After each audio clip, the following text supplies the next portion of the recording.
No, your relationship wasn't a lie. Even though your ex broke up with you one day and they seemed like they were fine the next, and even just a week ago they were telling you that they loved you and they were talking about the future, it still wasn't a lie. I'm Benny Lichten-Wallner, and I help people get their exes back. And if you've been wondering, like, what the hell happened to you because you tried to talk to them about it and they just give you vague answers and you're not sure, like you're starting to wonder, like, was it all a lie?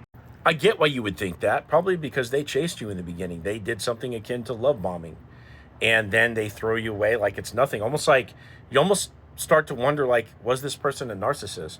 But let me explain to you what really happened, because deep down, you know this person isn't a narcissist, but your mind is you're just racking your mind, like, what the hell happened?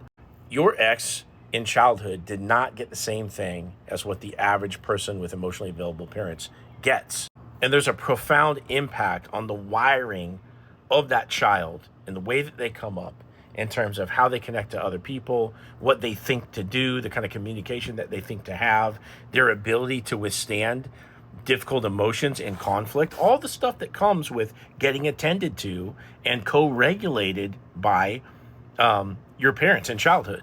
There's a difference between what you got and what they got. And this also informs your expectations in the relationship. So you're asking for more communication, more connection. And your ex says that they will, but then they go right back to what they did before. And why is that? It's because of how they're wired. Your ex has been profoundly impacted by neglect, and they may not even know it. They may just have a lot of great things to say about their parents. They don't know what they didn't get. And so you're always asking for more. They're always feeling like they're not good enough. Okay?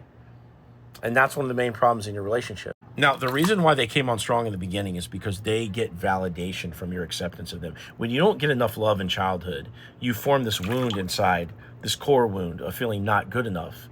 And therefore, any kind of source of validation, external validation, is going to be huge. You know, you're trying to fill in that gap.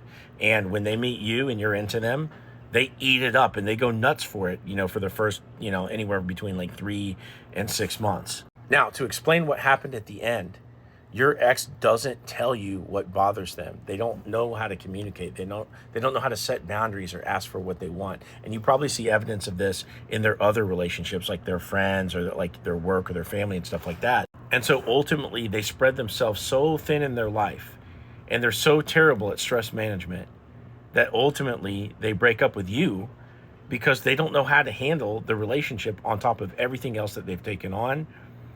And they ultimately break up with you as a stress coping mechanism. So if they're going with the flow and just people pleasing, you're talking about the future after the honeymoon phase. In the beginning, they're talking about the future and they're like all about it. But then later, when the honeymoon phase ends, they're not like all about it anymore, but they're just telling you what you want to hear. And you never realized like the game plan changed. Okay, so they're just going with the flow, talking about the future until one day the stress builds up so much from not handling any of the issues, from avoiding conflict, that finally they break up with you. By then, they've already made their mind up a while ago, right? But they were just avoiding conflict. And because they seem fine after the breakup, which what that's about is basically distraction. They're trying to avoid their feelings. It makes you wonder, like, was it all a lie? And no, it wasn't a lie. Your ex has an attachment style. It's called dismissive avoidant. They do attach, but they have a unique set of problems that comes from getting neglected. There's a big difference between a DA and a narcissist in the sense that the DA love bombs you in the beginning because they actually are like eating it up. They love the situation. A narcissist is trying to use you. A DA breaks up with you out of nowhere because they're avoiding conflict. The narcissist breaks up with you out of nowhere because they don't give a shit. These are two vastly different scenarios. Okay? And if you could tell that your ex was sad at the time of the breakup, that they didn't want to, they said, right person, wrong time, this kind of stuff. This is what's going on. Now, if you want my help getting them back, click into my profile, click this link, set up a call with me, tell me your story, and I'll give you a step-by-step plan to get your ex back.